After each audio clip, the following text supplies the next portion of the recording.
eskwela. Dito naman, brigada community. Maglilinis din. Dito naman sa atin. Sabi ko nga kay dati, okay din dito sa inyo parang brigada eskwela. Ito daw naman, dapat yung ating pinagdadalusan dito ay talaga namang dapat ating linisin kung paano nililinis din tayo ng ating Panginoon sa ating mga nagawang pagkukulang at pagkakamali sa Kanya. Amen? Tingnan niya ako yung katabi. Sabihin sa kanya, kapatid, salamat sa Diyos. Salamat sa Diyos. Buhay pa tayo. Amen. No? Sa tuwing tayo magigising po sa umaga, ito lang dapat natin din ipapasalamat. Lord, salamat po. At dumigat na naman po ang ating mga mata sapagkat ibig sabihin ng dinugtungan mo ulit ang ating buhay sa araw-araw na ating paggising. At praise the Lord, Wednesday ngayon. Thanks God, it's Wednesday. Diba? Amen. Dapat pagkagising natin ng Wednesday na umaga, excited na agad tayo eh. Bakit? Kasi may prayer meeting tayo. Makikita ko na naman yung mga kasamahan ko sa community. Kahit yung inaasaran ko doon, makikita ko pa rin. Pero kahit kinakaasaran ko siya, love ko pa rin siya. Amen? No, bakit? Sa kanya ako lumahalago. Sa kanya ako talaga natututong magmahal ng gusto. Diba? Ito naman yun eh, yung mga hindi ka ibig-ibig. Pag namahal mo yan, pag naibig mo yan, talagang matututo ka rin sa kanya eh. Ibig sabihin nun, napagtyagaan mo kung ano mong pangit sa ugali niya. Amen? No, pakitignan ulit katabi, sabihin sa kanila, kapatid, kahit ganyan ang ugali mo, pagtyagaan kita. Pagtsatsagaan kita. No, sabi ko nga po, no, call namin dito, may mga kabataan, mga youth, no? Minsan may nagbigay po ako ng grade 6 graduating students, grade 6 ng recollection.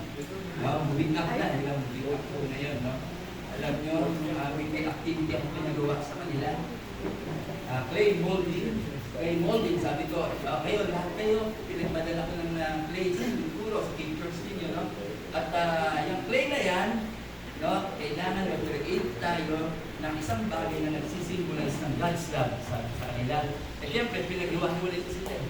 Sabi ko nga po, pagka grade 6, kailangan medyo, puro activity po yan. Kasi pag-puro yan eh, puro laro ang gusto po yan eh. No? Kaya yun, pinag-iwahiwalay ko po sila. No? Kanya-kanya po silang gawa. Yung banda dito na nilagay ko, ang bilis gumawa. Sabi ko sa isip-isip ko, maguluin yung mga classmate niya. Pero alam niyo, bless po ako sa bata. Hindi niya po ginulo yung mga classmate. Ang ginawa niya po, kumanta lang po siya doon ng stage sa lugar sa place niya, kumanta po siya. At nag-bless ako sa kanta niya, bakit may mensahe at magandang mensahe. At hindi lang po iyon. Habang kumakanta siya, may action po siyang ginagawa. Alam niyo, nung nakita ko yung action, pinanood ko po. Kinabisado ko po yung action. Kasi nag-bless po ako. Hanggang sa matapos na yung kanta niya, matapos na yung action niya, natapos na rin yung mga classmates niya po. Pagpupo sa bahay, meron kami malaki sa yung kanyang ginawa ko po. Sinubukan ko pong gawin, kumanta po ako at ginawa. Alam niyo po kung ano napatunayan. Napatunayan ko po, hindi bagay sa akin. No? Kaya this time, gusto kong i-share sa inyo. I-share ko po sa inyo at gagawin din po ninyo. Okay lang po? Parang ito, okay. No? Kumuha na kayo, kunyari gusto ninyo. Kunyari excited kayo. No? Kaya kung po ipapagawa kasi ito, dahil alam ko rin po, hindi rin bagay sa inyo. Makaganti lang. Pero nakaka-bless po ulit dito. Sabi ko, may mensahe na. Tayo po tayo lahat tayo. Ayan.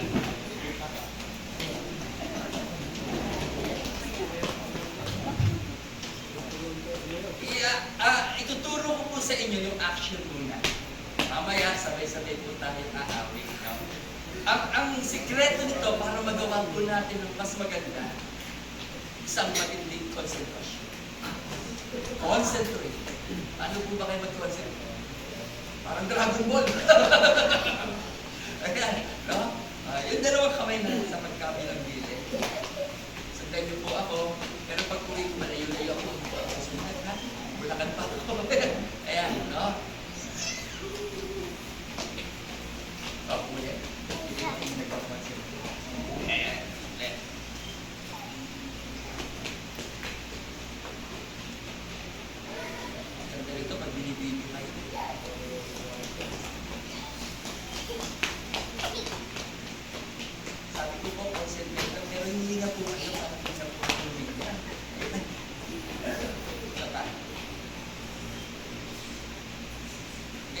hindi ganyan. Alam ko nasa isip niya eh. Ganyan, ganyan.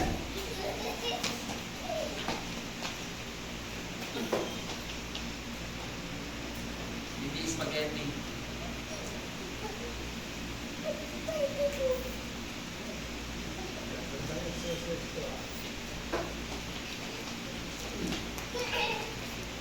Na.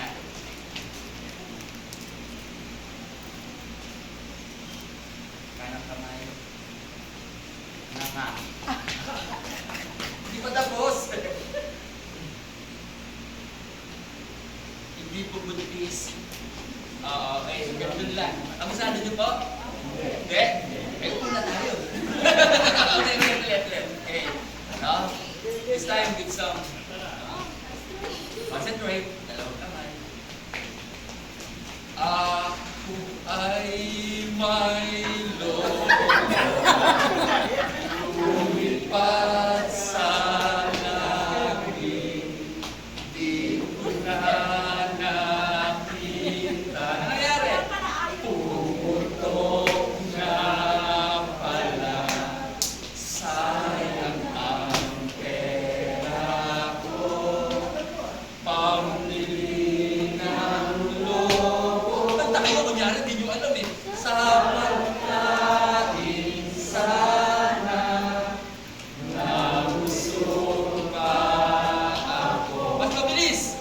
Ako ay may lobo, lumipat sa langit, di ko na nakita. Ano nangyari?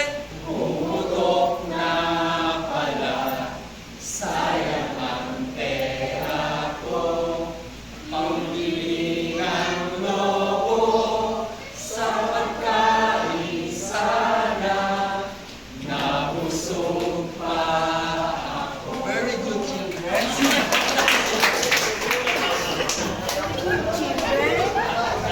Ang sabi ko po, na-bless po ako dun sa kantang action, no? Bakit? May mensahe po kasi yung kantang. Di ba ano sabi ng bata? Ako ay may lobo. Lumipad sa? Hindi ko na? Nakita. Gagaling mo sa ending. Bakit? Lumipad na pala, di ba? Saan yung mensahe, Brother Moises? Ito yung mensahe, sabi mo na, sayang yung pera ko. Yung pinambili ko ng lobo, kung sa pagkain sana, nabusog pa ako. No? Yun yung mensahe. Yung bata, natutong manghinayang. Amen? Pero ang buong katotohanan, sa panahon po natin yan, maraming tao, ginugugol yung oras yung salapi, yung kayamanan nila sa walang kwentang bagay. Nasasayang. Amen? Anong punto ko po dito? Brothers and sisters in Christ, yun din yung pagpunta dito every Wednesday, na meron tayong mahabang dasal, na meron tayong mahabang kwentuhan about kay Lord, hindi po nasasayang. Amen? Dalawang oras na nilagi natin sa community, buong buhay naman po natin mararanasan ang pag-ibig at biyaya ng Diyos. Amen. Amen? No? Kasi dalawang tao daw yung umakit sa community, may dalawang tao yung klaseng tao yan. Ano yan? Yung una, yung tinatawag na supplyan. Ano yung supplyan? Yung aatin lang ng community pag nahihihingi. Pakitingin niyo ito. Ano? Minsan ganun eh. Pagka naibigay na yung hinihingi, minsan parang mabulit. No? Pag hinihingi, ang hirap mo nakagilapin. Diba? Diba? Asan ba kayo? No? Minsan ganoon. At ano yung pangalawa? Yung pala ganun, umaarte ng community dahil tunay na nagsiserve sa Panginoon. Pero mag kailangan na wala, lagi siya nandito every Wednesday. Na-assign siya sa worship, sa prayer leader man siya. Hindi siya umaangat. Bakit ako? Minsan gano'n, di ba? Pag may assign na kayo ng worship leader, ha? Bakit ako? Sino po niya? Di ba gano'n? Minsan gano'n eh. Brothers and sisters, ang head naman natin ang nag-a-assign. Hindi naman ganyan. Si Lord ang nag-a-assign sa atin. Amen. You know what? Pagka ikaw nag-assign ni Lord at ginampanan mo ito, galing sa isip at puso mo, ang kasunod niyan, biyaya ng Diyos na ipagkakaroon sa iyo. Pero, pag ipinasa mo yung trabaho mo na binibigay ni Lord, aba, sayang. Kasi yung biyaya yung dapat para sa iyo, sa Kanya mapupunta sa pinasa mo. Amen? Pakikita yung katabi. Sabihin mo, gabi na natin ha, pagka tayo na-assign na. Ayan. Amen. gets po natin, no? Hindi po sayang ang lahat ng ating ginagawa dito. Kasi lahat yan nakikita ng Diyos. Lahat yan nakikita, nararamdaman ni Lord kung ano tinitibok ng puso mo sa paglilingkod mo. Para po ba talaga sa Kanya ito? O bakitang tato lang? Yan, no? May tatlong magkakaibigan. No? Parang maraming umiilang sa ano. Ba't ako? Parang anak, no? Anak, naubusan ako ng mantika. Ito, pili ka na rin, nagluluto ka naman. Ba't ako? Eh, ikaw lang naman anak ko, sino ba utusan ko?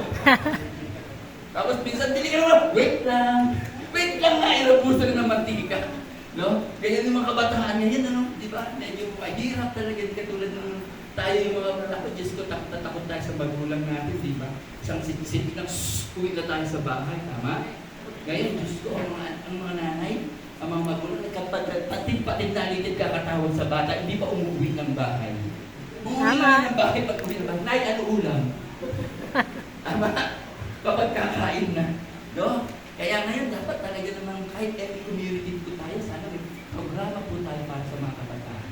Kung ka-Facebook po kayo, lahat ng every weekends na yun, nakikita po ninyo, puro youth CLSS ang ating assignment table. No? Puro ME, community, alagad ng Diyos, baka alam mo po yun. No? Dalawang magkasunod na Sabado, nag-CLSS sila sa lahat ng chapters. No? Kasi para ano, Brother Moises, para itong mga anak namin ito, maintindihan ko ang ginagawa namin sa community. Eh, totoo naman po yun. Sinasamantala nila, bakit? Kasi, bakasyon po kasi nila, di ba? Wala pong klase. Eh, sinasamantala nila ilapit dito.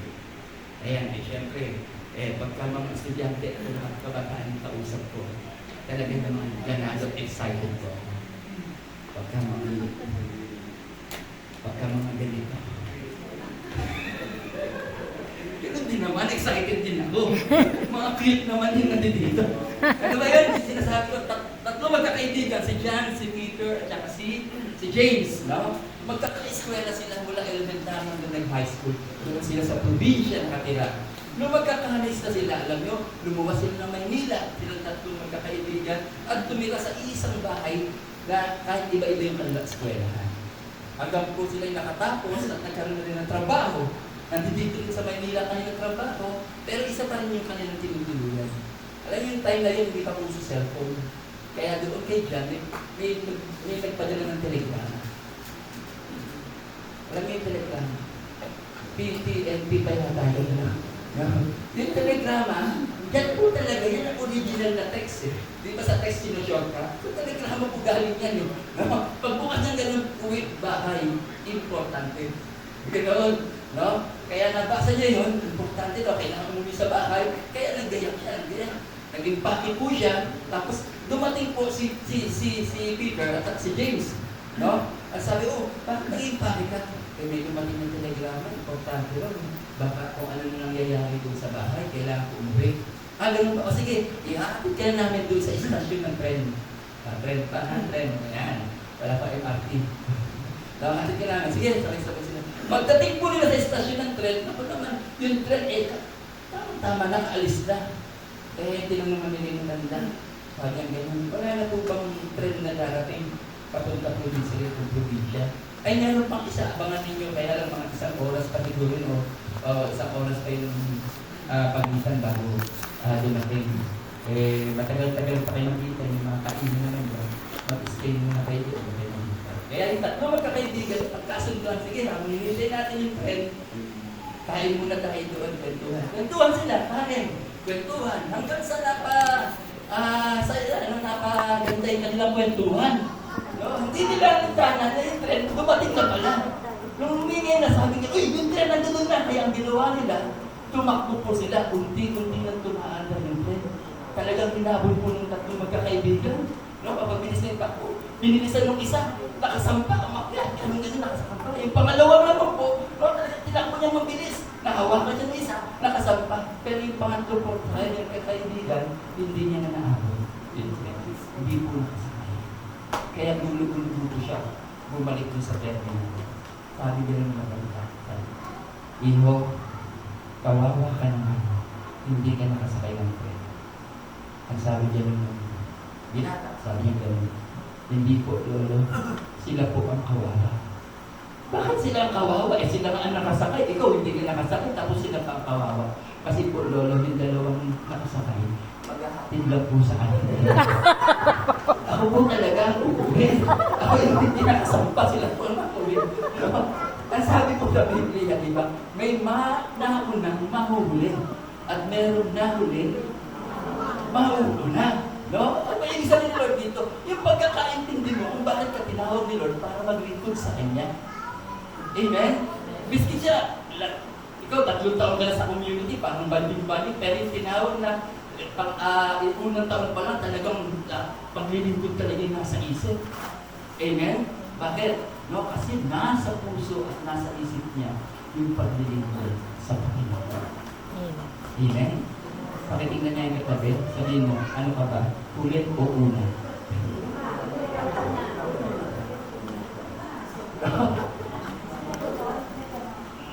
Namunang mahuhuli. Yan, no? O, namunang mauuna. Kung paano naramdaman yung pagmamahal ng Diyos at kung paano kumilos yung Diyos sa buhay nila. Minsan, yun ang nagiging patayan kung paano sila nagiging talagang dedicated sa kanilang tungkulin sa community.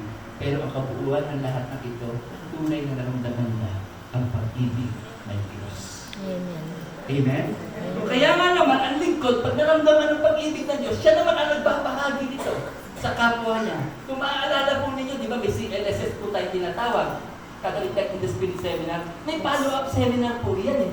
Di ba? Yung BCM, Basic Christian Maturity Seminar, na kung saan pinag-uusapan din yung loving God and Christian life. Amen. Tama? Yes. No? At ano ba sa ng Christianity? Di ba cross? Ito po yung dalawang yun. Meron pong pataas o na linya at pahalang na linya. Yung pataas na linya, yun yung loving God, kung paano ka magmahal sa Panginoon. Tapos yung pahalang na linya, yun naman po yung Christian love, kung paano ka nagmamahal sa kapwa. Alam niyo yung unang third ko po sa barangay, nagpaalam po ako sa tagatay at ayaw ko po, si Father Chopin Rusti na, yung healing priest na, yun, nasa Bulacan po siya. Nagpaalam ako kasi sabi ko, Padre, ako po hinihiling tayo na po mismo yung mayor na tumakbo po sa barangay ng mga tuloy na kami sa kanya. Eh okay kang po sa inyo. No, siya na kasi sabi sa akin, Moy, sabi niya sa akin, ang paglilingkod sa kapwa, paglilingkod sa barangay, paglilingkod din sa Diyos. No? Kaya naglakas loob po ako. Bakit? Kasi ibig sabihin po nito, kung nagmamahal ka sa Diyos, nagsaserve ka, at kung nagmamahal ka sa kapwa mo, magsaserve ka rin para sa akin. Hindi ko ang kabuuan ng lahat ng ito, pagmamahal. Yan. At hindi mo may pararamdam ang pagmamahal kung hindi ka marunong Magmahal. magbigay. Amen? Amen? You can give without loving, but you cannot love without giving. No? Sabi nga sa Matthew chapter 6, verse 33, kinatabo ba natin? Seek first the kingdom of God and His righteousness, and all these things shall be added unto you. No? Ano ba ang dapat natin gawin? Uunahin natin si Lord. At pagka sinabi natin, inuuna natin si Lord, nagpaparamdam tayo ng pagmamahal kay Lord. Amen? Alam ko, ang dami ko po dapat asikasuhin, ang dami ko po dapat na gawin, pero every Wednesday, nandito po tayo, inuuna natin si Lord. Brothers and sisters, pag ipinaramdam natin kay Lord, nagkakalawan siya sa akin, mahal na mahal ka namin, Lord. Ito na yung katulad na, bumiling ka lang sa ating Panginoon, at walang dahilan para hindi ito kaluot. Buhay. No? Sabi ni Lord, unahin mo ako at ako na ang bahala sa iyo. At kapag kasi Lord ang bahala sa iyo, eto na, no? Meron ng biyaya, pagpapahalang i-share sa atin ni Lord, at yun ang binigay sa atin ni Lord, at yun naman yung biyaya at pagpapahala na i-share naman natin sa iba. Genesis chapter 12, verse 8, di ba? Sabi ni Lord kay Abraham, Abraham, I will make your name great, I will bless you, and you shall a blessing to others. Ano ibig sabihin? Unang binigyan ng biyaya si Abraham, no? Kaya yung biyaya naman na yun naman ang i-share niya sa marami. No? At paano ulit magmamahal sa pamamagitan po ng pagbibigay. Nag-gets? Amen po? Amen. No? Magbigay tayo sa Panginoon. Ito na yun, no? Oh, love offering. No, sa amin, ano bang ginagamit natin? Basket? Pag naglalaro, basket. Hindi sa inyo, basket. Eh. Sa amin, buslo. Alam niyo yung buslo, may hawakan po. No? Magbigay tayo, nakatutok ng gano'n. Ayan, at hindi kumikilos, hindi rin kumikilos yung may hawak ng buslo. Parang hino-hold up. Ayan, no? Minsan naman, pag kayo iba, ito na yung love offering, nandito, dito na kanina. Pag nandito lang, eh paano pag nandito? Tayo pinagkatas na kung kailan love offering na. No? Minsan dyan tinetest tayo ni Lord. Talaga, no? Bakit po? No? Kasi pagdating sa love, ito yung ating parang training sa pagbibigay. Dito pa lang sa community, sa love offering box pa lang natin, train na tayo ni Lord yan. Hindi naman importante ko pa magkaling binigay mo yan. Importante yung nakapagbigay ka at sinasabi ni Lord, ito yung magandang pangyayari sa pagiging alagad mo. Ano yun? Yung marunong ka magbigay. Amen? May mga yun po ako, sa kanila. Pagkadating ng love offering box, minsan nandiyan, magbibigay tayo kung magkaling nalilaan. Bakit? Practicein nyo na. No? At magdasal kayo habang nagbibigay. Halimbawa, ay mga piso. Lord, itong 5 pesos na po ito, Lord, ito po yung naibibigay ko kayo. Prayer rate na Lord. At naniniwala ko, Lord, pag ako nagkaroon ng trabaho, higit pa sa 5 pesos ang ibibigay. Amen. Amen? Amen. Pakipigyan ng mata. Sabihin mo, hindi kuripot si Lord. Hindi Kaya tayo kuripot si dapat Lord. hindi maging kuripot. No? Amen. Para may nagtanim. Nagtanim ng pinya. No? At nagkaroon ng anihan. Ani siya, ang dami pinya. Bigla lumapit sa kanya ng hihingi. Pahingi naman ng pinya. Sabi niya dyan, pahingi? Bakit? Nasaan ka ba nung tinanim ko ito? Nasaan ka ba nung inalagaan ko ito? Nasaan ka ba nung inani ko ito? Sumagot din ng hihingi. Nung time na yun, nakakulong ako. Bakit ka nakulong? Kasi nakapatay ako ng madamon. Sabi mo may ilan ba gusto mo, apat? Kuha ka na, dagdagan mo pa para sa kapitbahay mo. Kasi nagdadamot tayo, no? Brothers and sisters, wala pong lingkod ng Diyos na madamot. Sana, no? Wala po talaga. Bakit? Kasi lahat naman po nang sa atin, kay Lord naman galing po yun. Amen. Amen? Amen. Wala tayo may magmamalaki kay Lord. Kasi kay Lord lahat, kung anong meron tayo, sa Kanya lang po lahat yan. Amen? Tapos na yung love offering niya. Tapos Hindi ko na. nakita tuloy kung magkano yung mga binibigay. No? Buti nga, hindi tayo tingin sa ating topic ngayon eh. No? Minsan nag-talk ako, nag-request nila tayo tingin sa topic. No? Sabi ko, brothers and sisters, ang pag-uusapan po natin ngayon ay tungkol sa ikapo. So may mga iba, yung iba na sa anak ko po. Diyos ko po. No? No? Minsan, ganyan tayo. Hirap tayo magbigay pero ang dami nating hingit kay Lord. Ano nga? No? Ang dami nating hingit kay Lord. Pero hirap naman tayo magbigay sa Kanya. Pero once na tayo po, ay talagang kahit na magkano kung binigay natin, nasa isip, nasa puso natin, pagbabalik ng biyaya at pasasalamat kay Lord ito. Aba, ang galing-galing na lingkod tayo, Diyos. Lingkod tayo. Amen? Pakitingnan yung katabi narinig mo yun. Ano ba yung ano natin? Project na yun? General cleaning. General cleaning. Kapag kami sa barangay, general cleaning, no? Alam niyo, pag nakaka-attend ako, wala naman akong talk. Kasi Saturday, minsan Sunday. No? Ako yung bumibili na ako ng guantes para doon sa mga kasi minsan sa creek kami. Guantes o kaya laspan, tsaka magdadala na po ako noon. No? Kasi minsan yan yung sinasabi sa kapitan. Yan po ang penalty ko. Minsan hindi ako basta ito yung magagamit na po kayo. Yan po yung Pero, tuwa sila, bakit ganun po ako talaga magbigay? Kasi nag-deserve tayo kay Lord. Lagi ko sinasabi, lahat ng ito naman ay galing kay Lord. No? Binibigay ko po ito, galing sa aking puso. Paano naman sila matuwa? Natutuwa nga po ako noon. Nung unang upo ko po, flag racing ceremony po, flag racing po nun. Ako yung pinagdasal, pero bago ako magdasal, nagpa-joyful song ako. Ang mga ibon, aba, tuwa-tuwa po ako kasi mga tanod, ang laki ng tiyan pero sumasayaw. Eh, sumunod na buwan, praglit. Ang bigyan na naman si Consi, papasayaw na naman.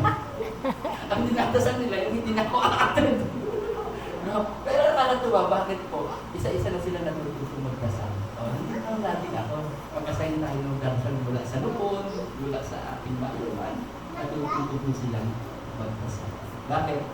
Meron po ako na i-share ko sa kanila. Hindi lang naman talaga sa pera ko din. Amen? No? Medyo mabilisan kasi, no? Ngayon ko lang kasi hindi ko na ilagay sa PowerPoint, no? Ito, sabi niya, number 1, no? Una, ang pagbibigay yung tinatawag na give graciously. Sabi niya natin, graciously. Graciously. Ba't yung iba deliciously pa? Give graciously. Ano ba ibig sabihin ng give graciously? No? Ito raw po yung pagbibigay ng wala nang hinahangad na kapalit sa ating ibinigay. Amen? The best na pagbibigay daw dito kay Lord, no? Ano yun? Giving without expecting anything in return. No? Bakit? Kapag ganun ang nasa isip mo, ibig sabihin, galing sa puso mo na yung pagbibigay na yan eh. No? Nasa isip at puso mo, ibibigay ko na ito. No? Kailangan talaga niya at hindi na ako hangad. Kasi marami po sa mga nagbibigay para investment ang dating. May tinatawag na ROI. Ano yun? Return of investment. Diba? Meron kapalit eh. No? Pag nagbigay ako, siguro, at pinipili kung sino yung bibigyan. Yung binibigyan niya, yun yung makapagbibigay ulit sa kanya, makapagkabalik. No? Pero ang sabi ko, Lord, the best ko na pagbibigyan, ano yun? Yung pagka ikaw yung nagbigay, yung hindi na may papagbibigay sa bibigyan. Kaya, brothers and sisters, ang pinakabida naman talaga kay Lord sa Bible, di ba? Itong mga nahihirap, aba, apil, palo. Di ba? Yan ang madalas na sinasabi ni Lord, natutulungan. Bakit po? Kasi ito yung mga pag tinulungan mo, hindi na makapagbabalik ng iyong itinulong sa kanila. Bakit the best na pagbibigay ito? Kasi brothers and sisters, hindi man nila naibalik yung itinulong mo. Si Lord po ang magbabalik sa akin. Amen. Thank you, Lord. Yes. Amen. Alam naman na po natin kung paano magbalik si Lord ng biyaya, di ba? Biyaya niya, no? Ibinigay mo, ibinabalik ito ni Lord ng siksik, liglig, at umahabaw. Amen? Di ba? Kaya nga sabi ni Lord, the best yan. Pagka nagbigay ka, pagka nag-iisip ng naghahangad ng kapalit. No? Kaya, ako ang bahala sa iyo. No? Experience ko po yan, di ba? Minsan ganyan, biglang pangangailangan, biglang na lang mayroong blessing na darating. No? Bakit? Nakita kasi ni Lord yung puso at isip ko eh. Na kapag ikay nagbigay, hindi ka na naghahangad ng kapalit sa iyong ibinigay. Amen? Kasi marami po kasi nagbibilang ng kanyang ibigay. No? Giving without expecting anything in return. No? Sabi nga, brothers and sisters, no? Sa community, meron isang laging nilalapitan. No? Meron gano'n eh. No? Minsan nagreklamo, Brother Moises, ano ba yung mga kasama ko sa community? Pagka mapuputulan ng ilaw, sa akin lalaki. Pag mapuputulan ng tubig, sa amin lagi mo lang tubig. At yung sinabi mo, pag mapuputulan ng tubig, sa akin lalaki. Pagka sa akin lalaki. Ano mo sabi sa kanya, huwag po kayong magalit pag madalas po kayo nilalapitan ng mga tao na nangangailangan ng tulong. Iisa lang po ang ibig sabihin niyan. Sa inyo po kasi nakikita niyo ang biyaya ng Diyos. Amen? No? Ano ibig po sabihin nito? Pansinin mo, yung nilalapitan noon, hanggang ngayon, siya pa rin ang nilalapitan. Bakit? No? Ulitin ko po, kapag nagbigay po tayo, si Lord na ang bahala mo, balik ito. At kapag nagbalik si Lord, no, siksik, liblig, umaapaw. Kaya nga naman, yung hiningan noon, siya pa rin ang hinihingan ngayon kasi hindi siya nauubusan ng ibinibigay. Huwag tayo matakot na magbigay, brothers and sisters. Bakit? Mentras bigay ka ng bigay, ang Diyos naman, buhos ng pagpapala sa iyong buhay. Amen. At hindi lang yun dahil sa kayamanan. yung mga anak ko, yung mga apo, tatapusin ni Lord. Pag-aaral. No, bakit? Bakit? Umitin ka. Ang pagmamahal ay para lang mga dito. Pagmamahal ka. Give graciously. Bigyan po natin. Give Graciously. dapat habang nag-give, nakangiti rin. Graciously. Di ba? Ayan, nakangiti rin. Alam ako, nakakita na ito. Ayan na. No? Pinakikita pa natin na parang naasar tayo, pero pagka pinakikita natin na hindi tayo minsan nag-isip ng hindi maganda kapag bibigay natin, wow, the best kay Lord. Number 2, yung tinatawag po natin, give generously. No? Ano naman po itong give generously? No? Ito raw po ay pagbibigay dahil kailangan ng iyong binibigyan. Nagbibigay ka dahil kailangan. Amen? Pag nagugutom, ano bibigay? Pagkain, di ba? Pag nauuhaw, tubig. Di ba? Ginagawa ni Lord lahat yan? Kung anong kailangan, yun ang ibinibigay. Amen? No? Kapag may karamdaman, ano binibigay? Kagalitan. No? Ganyan si Lord eh. Nagugutom, pagkain, nauuhaw, maiinom, may karamdaman, kagalingan, may utang, bayaran mo. Alam mo si Lord pa magbayad ng utang natin. Alam mo?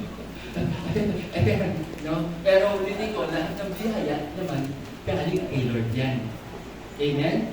Nagbibigay ka dahil kailangan. Halimbawa, nabaha, tapi yung kapitbahay mo, nakita mo, ikaw may stock pala ng grocery. Tapos yung kapitbahay mo, may hindi naman sila ng kaginhawa. Hindi na makalabas at wala nang makain. Yan, ano, may stock ka namang grocery, di ba? Kahit pa paano, binabatuhan mo na, ayan, 5-5. Di ba? Dahil kailangan nila eh. Kaya mo, binibigay. Hindi na nila kailangan pang lumapumili. Yan, ganyan si Lord eh. Lalo na sa mga naglilingkod sa Kanya, ano po yun? Kadalasan, hindi na tayo nasasalita kung anong kailangan natin. Si Lord na mismo ang nagbibigay sa lahat ng alipang. Nagugulat na lang tayo. Hindi pa ako nagkakasalita kayo. Ibinibigay niya yung gusto ko. Yung kailangan ko. Di ba? Kasi nakikita ni Lord kung ano yung kailangan mo para sa atin. No? Give generously. Parang yung ano, yung binanong ko, kasatapunan ko naman yung kumakain ng biskwit, yung binata. No? Huling biskwit ka lang yung isusubo ko. Biglang yan ang matandang pumalali sa akin. Sabi mo, ano? Parang alam na alam niya. Nanonood niya ng TV eh. Siguro nanonood pa rin kayo ng tanggol. No? Sagot niya, at nangihingi. Nakita ng binata. Yung matanda. Ano hinihingi? Pagkain. Ang ginawa ng binata, yung isusubo niya, ano? Hinati niya. Amen? At ibinigay doon sa matanda. No? Masama ba o mabuti ang ginawa ng binata? Di ba mabuti? No? Tama yung ginawa niya. Bakit? Alam niya nagugutom eh. Kaya binigyan niya ng pagkain. Kahit yung kalahati lang, di ba? Kasi hindi pa yata siya kontento dun sa nakain niya na. No? Kaya nung binigay niya yung kalahati doon sa matanda, nung nakuhawakan ng matanda yung biscuit at kinain, yung matanda naging naging diwata. No? Take note ha, sabi ng matanda, dahil sa busilak ang iyong puso, ayan ha, busilak ang puso, ang mga tao pa ng mapagbigay ay may busilak na puso. No? At alam ko, isa lang tao yan. Si Lord ang may busilak na puso.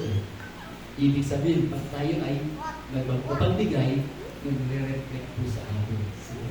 Si Lord ang nakikita sa atin. Amen? Dahil sa busilak ang iyong puso, bibigyan kita ng isang kahilingan. Ano sabi ng binata? Ang aking biscuit, sabi kahilingan pa. Baka naka-jackpot yata ako ah. Kaya sumigaw yung binata, humiling agad. Ano yung hiniling? Ano? Sabi niya, sports car! Yung red! Red, no? Birthday niyo lahat. Ayan, no? Sports car, yung red. Totoo naman, di ba sabi ni Lord, pag humingi ka, Specific. Diba? Amen? Yes. Kasi sinabi, sports car yung red. Kaya mula sa taas, bumagsak yung sports car. Kulay red. Kaya lang, ang buwan na kayo ka lang. Tingnan ganoon. No? Tanong, kung isang buong biscuit kaya yung binigay doon sa matanda, ano kayang sports car di ba? Oo. Di ba isang buo rin? Lukas chapter 6 verse 38. Kung anong takalan ang ginamit mo sa iba, ganun din takalan ang gagamitin ni Lord sa iyo. Amen. No? Isang buong biscuit, isang buong sports car. Kaya guess ninyo, ang Yes. ibig sabihin, biscuit lang yung binigay mo sports car, ibig sabihin, mas malaki yung binabalik sa iyo. Kaya nga pag may hihingi uli sa iyo, makapagbibigay at makapagbibigay ka pa rin. At habang nagbibigay ka, malaki naman ang bumabalik sa iyo. Amen? Amen. Oh, may second collection po tayo mamaya, ha? Para doon sa mga nasunod. Minsan gano'n eh. Pagka nag-ano sa second collection sa simbahan, second collection, last week may collection. Ganun agad tayo. Pero yung minsan, itinatok ko po ito pagka bago magpaklase yung community. No? Bago magpaklase, magpa-CLSS para maging ganante lang. Magbibigay para sa paklase. No? Pero ito totoo po ito. No? Nakikita naman ni Lord ng lahat ng ating ginagawa. Hindi naman yung kilo. Ay, number 1, be Graciously. No? Be without expecting anything in return. Masaya ka na physically. Pangalawa, be generously. Nagbibigay ka dahil alam mo kailangan mo. Kailangan niya yung ibibigay. No? Ito mahirap. Bato-bato sa langit, Give tamahan. to the house. Ikaw na yun, kung ikaw yun. No? Kadalasan, mas galante pa tayo doon sa kaibigan natin kaysa sa mahal natin sa buhay. May lalaki sa community, sister, medyo sure na kung pabahal ng kuya. Ganun pa ang ginagawa. Pero pag kayo kapatid naman, ate, lalaki, ako na naman, punta kay kuya mo, kung ano manghirap. Minsan ganoon ang nangyayari. Dapat, brothers and sisters, kung ano pinakikita natin kabutihan, kagandahan o din sa community, mas higit natin ipinakikita doon sa ating family. Amen? Bakit? Family is our first community. Amen? Ano ibig sabihin? Dinadala po natin yung biyaya ng Diyos doon sa ating pamilya sa pamamagitan ng pagbibigay po natin. No? Kasi pagkakaibigan, alam mo, magbabalik sa iyo. Pero pag pamilya, parang bibigay mo lang ito, 1,000. Halika, goodbye. Ganun na yun eh. No? Pero ulitin ko, no? Hindi ko man nag-expect na magbalik, si Lord ang magbabalik sa iyo. Amen? No. Pangatlo, yung tinatawag na give justly. No? Give justly. Ito po yung pagbibigay ng tama lang. Tama. Parang ganito. May mga office prayer meeting po kami na sinusundahan. No? Ang mga speakers, may mga office prayer meeting yan, yung ganyan. Nag-prayer meeting kami. One time na na-invite ko nila ako mag-talk sa kanilang opisina. Sabi ba, Daniel Moises, meron po kami ng collection. Tatagay-tay po gagawin. Ikaw po yung gusto namin speaker. Kasi sabihin niyo lang po kailan yung date para ma-record nyo. Lahat po ba akin? Opo, lahat akin mag-record nyo. Eh, binigay yung date. Sabi ko, ako na lang po pupunta doon. Magkita-kita na lang po tayo. Pagdating ko po doon sa Tatay, sa recollection po nila, puro mga nasa opisina. Sabi ko, sister, nasa po sila? Sila bigyan yung mga nasa production. Nandun sa pagawa. Ay, Brother Moises, doon na lang po kayo pumunta. Na lang din sila mag-recollection. Ay, hindi na ako gano'n. Kaya nga recollection, dapat lahat po tayo nagsasama-sama. Kaya sa production sila, kaya nasa opisina po sila, dapat magkakasama. Dapat pantay na ibinibigay.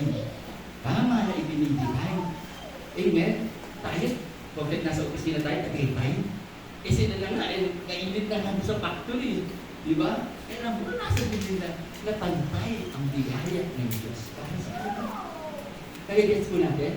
Amen? Recollection na ay siyempre natin sa buong kumpanya. No? Ito pa isa. Ano yun? Yung pagbibigay baon sa anak. Diba? Dapat sapat lang, tama lang. Kasi masama, pagka kulang yung ibinigay mo na baon, no? Masama din naman pagka sobra yung ibinigay mong baon. Tama?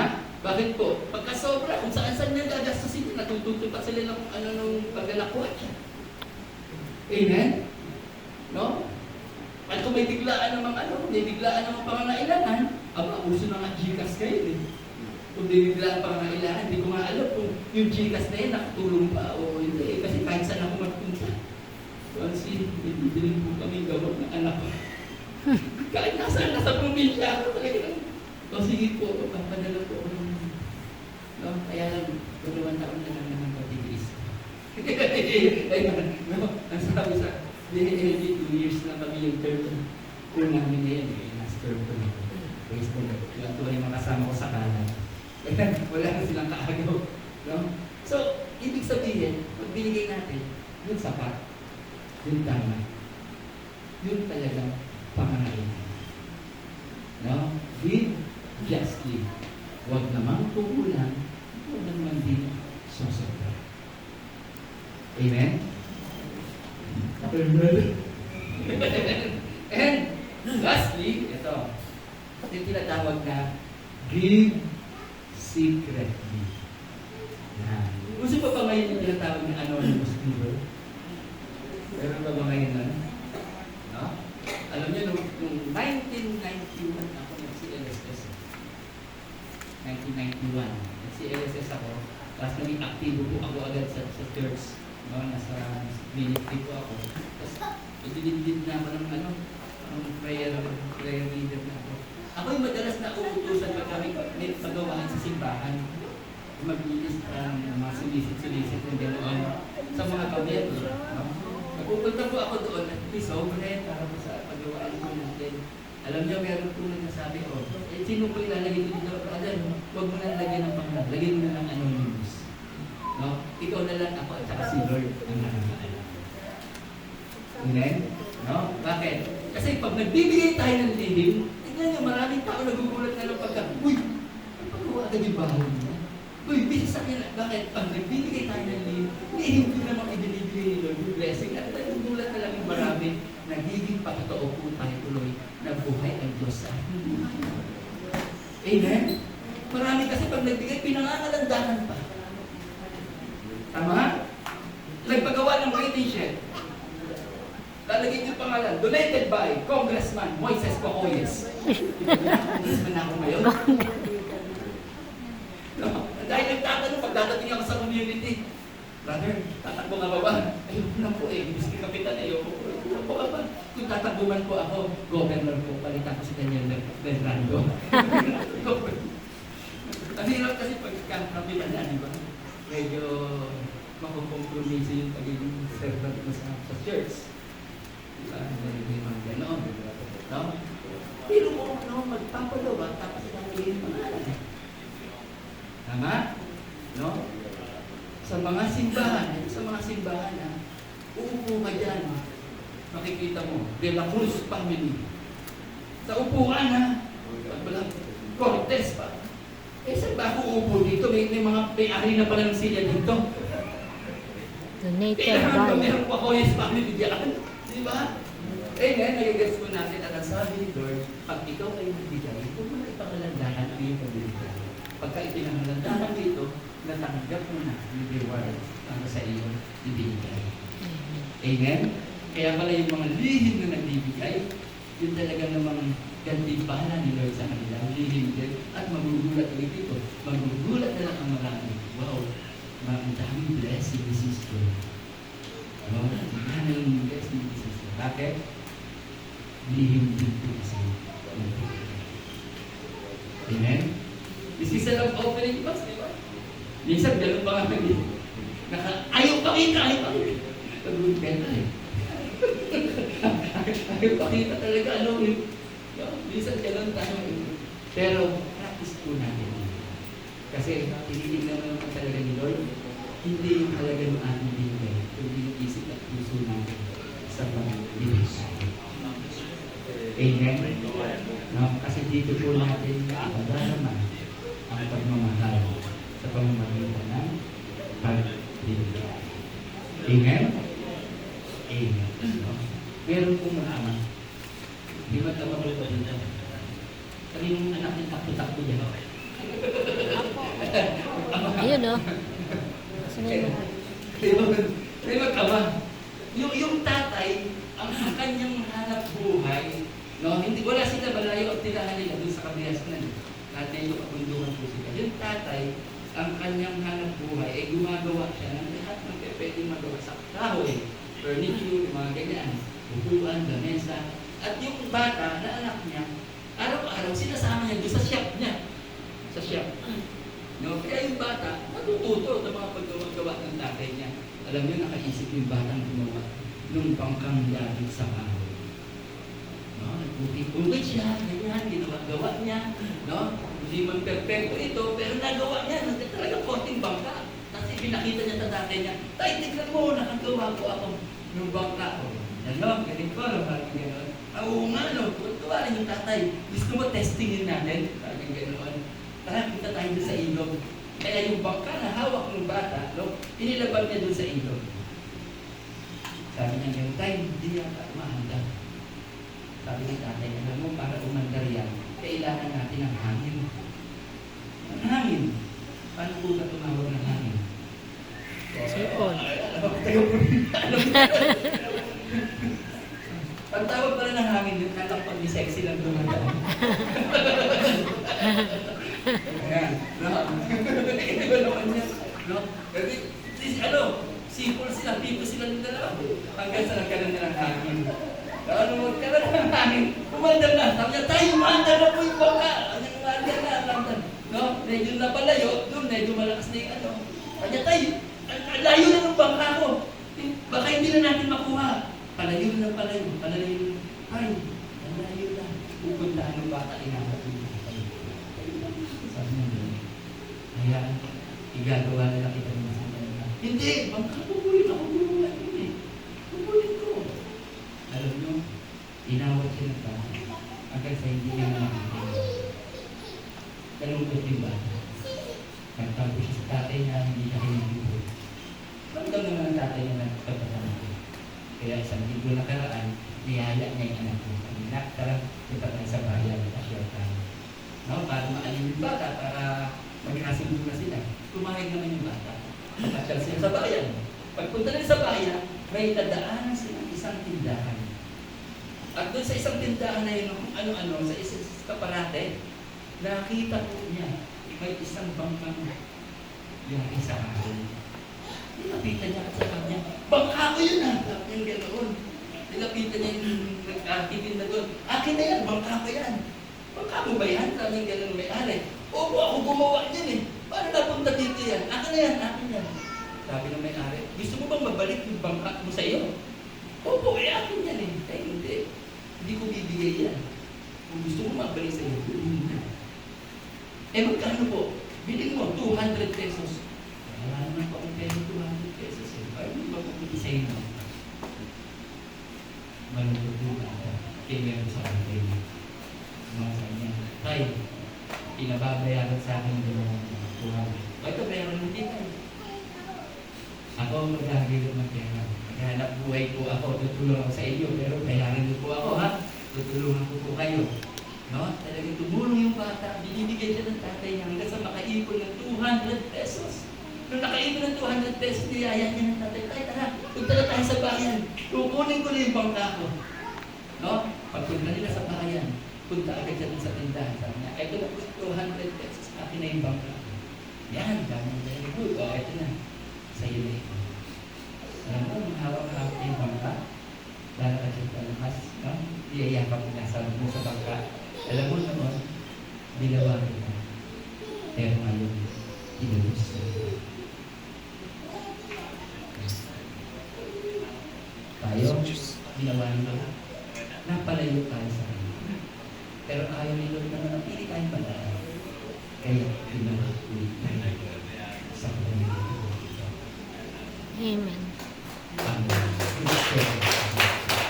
Hindi na tayo iiwan. Amen. Amen.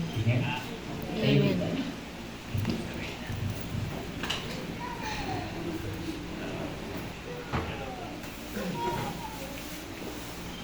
Actually po,